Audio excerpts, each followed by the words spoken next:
නමෝ තස්ස භගවතු අරහතෝ සම්මා සම්බුද්දස්ස.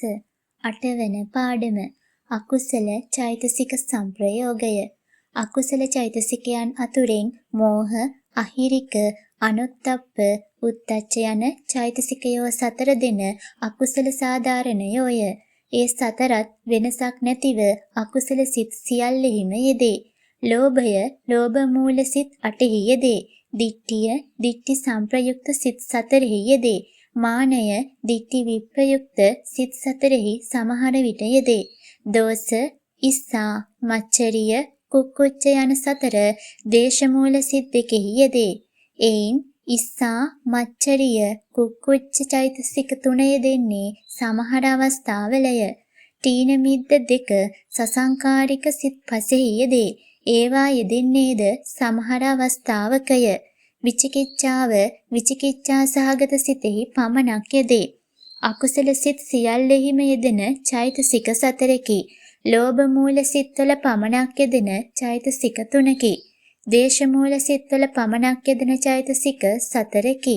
අකුසල සසංකාරික සිත්වලම යෙදෙන චෛතසික 2කි. විචිකිච්ඡා සහගත සිත්ෙහි පමණක් යෙදෙන චෛතසික 1කි. පිළිවෙලින් අකුසල් සිත් 12හි යෙදෙන අකුසල චෛතසික සොයනු. විශේෂ කරුණු.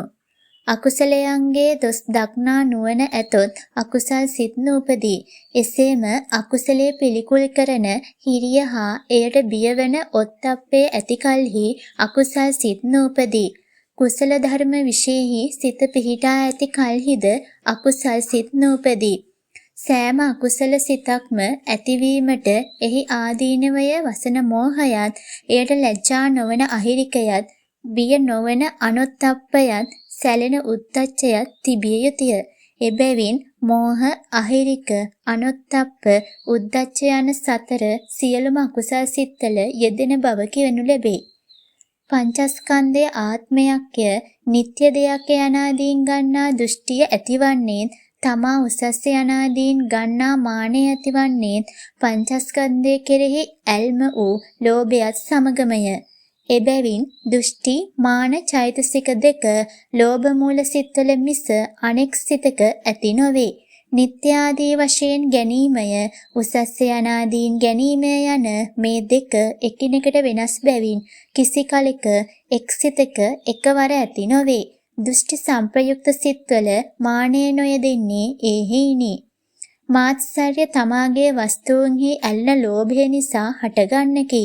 එහෙත් එය තමාගේ වස්තුව අනුන්ට සාධාරණ වීම නොයිවසීම වශයෙන් ඇතිවන්නක් බැවින් දේශය සමග මිස ලෝභය සමග ඇති නොවේ. මච්චරිය දේශමූල චිත්තෙහිම ඇතිවන බව කියන ලද්දේ ඒහිණි.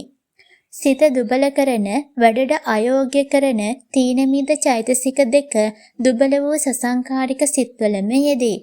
ඒවා සසංකාරික සිත්වල යෙදෙන්නේද සමහර අවස්ථාවක පමණකි. සෑම කල්හි නොයෙදේ.